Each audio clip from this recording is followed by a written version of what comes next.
जय श्री कृष्णा। भाद्रपद मास की पूर्णिमा से पितृपक्ष का आरंभ हो रहा है, यानी श्राद्धों की शुरुआत हो जाती है इस दिन से ही।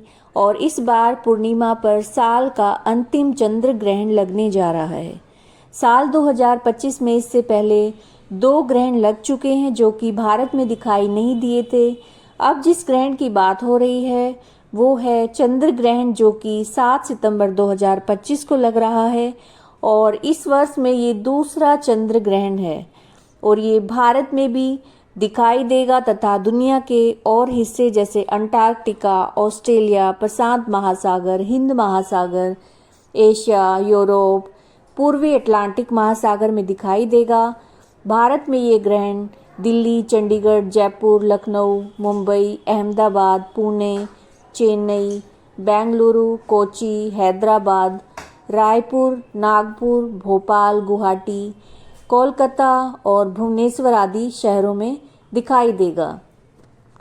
ग्रहण की जो शुरुआत है वो 7 सितंबर को रात्रि 9:57 पर हो रही है और चंद्र ग्रहण का जो स्पर्श काल है वो 11:09 तक है तथा ग्रहण का मध्य काल 11:42 तक है तथा मोक्ष होगा 12:23 और चंद्र ग्रहण का जो समापन है वो रात्रि 1:27 पर होगा। यानी कि 7 सितंबर की रात को ये प्रारंभ हो रहा है और देर रात्रि 1:27 पर इसका समापन हो रहा है। ग्रहण की जो समय अवधि है वो 3 घंटे 28 मिनट है। जब चंद्र ग्रहण लगता है तो इससे 9 घंटे पहले ही सूतक लग जाता है। जो ग्रहण का जो सूतक काल है वो प्रारंभ हो जाता है। तो 7 सितंबर की दोपहर को दोपहर 12:57 से सूतक लग जाएगा। सूतक लगने के बाद भोजन नहीं करना चाहिए। ये नियम वृद्ध, बीमार और बच्चों पर लागू नहीं होते हैं।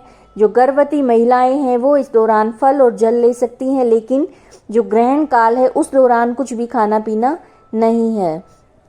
सूतक के दौरान जिन चीज़ों का ध्यान रखना चाहिए वो इस प्रकार से हैं। देखिए, सूतक लगने से पहले ही जो खाने की जो सामग्री है, जो भोजन आदि चीज़ें हैं उनमें और जल आदि में तुलसी और कुशा डाल देना चाहिए।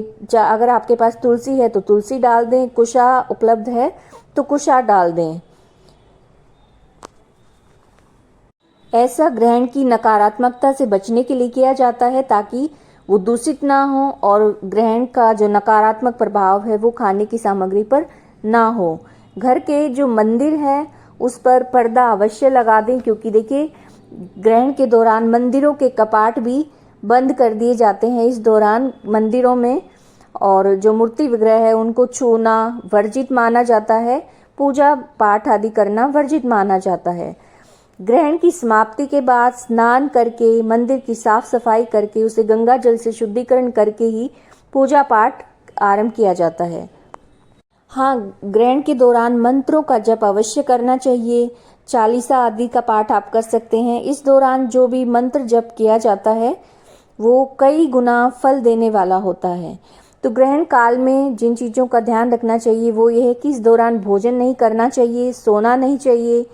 इस दौरान घर में रहकर ही मंत्रों का जप आप कर सकते हैं। इस समय में किया गया जप कई गुना फल देने वाला होता है। जो गर्भवती महिलाएं हैं वो इस दौरान चाकू या जो धारदार चीज़ें हैं, नुकीली चीज़ें हैं, उनका इस्तेमाल करने से परहेज करें और घर में ही रहें और मंत्रों का जप करें या फिर कोई पवित्र पुस्तक का पढ़ सकते हैं। ग्रहण का जो काल है, ग्रहण के समय सोना नहीं चाहिए, सोना वर्जित माना जाता है। तो इस दौरान अच्छा रहेगा कि भजन कीर्तन मंत्र जाप करके इस समय को व्यतीत करें और ग्रहण के बाद स्नान करके गंगा जल का छिड़काव पूरे घर में करें और सूतक आरंभ होने से पहले ही जो खाने की सामग्री है उसमें कुशा या तुलसी अवश्य डाल दें। ग्रहण की समाप्ति के बाद स्नान करके दान किया जाता है ताकि ग्रहण का जो नकारात्मक प्रभाव है वो दूर हो जाए। उम्मीद है आपको जानकारी अच्छी लगी होगी। अगर अच्छी लगी है तो लाइक कीजिएगा, शेयर कीजिएगा और कमेंट करके बताइएगा। चैनल को सब्सक्राइब नहीं किया है तो सब्सक्राइब कीजिएगा। बेल आइकन प्रेस कीजिएगा ताकि आप व्रत और त्योहारों से जुड़ी हर जानकारी आप तक समय समय से पहुंच सके। जय श्री कृष्णा।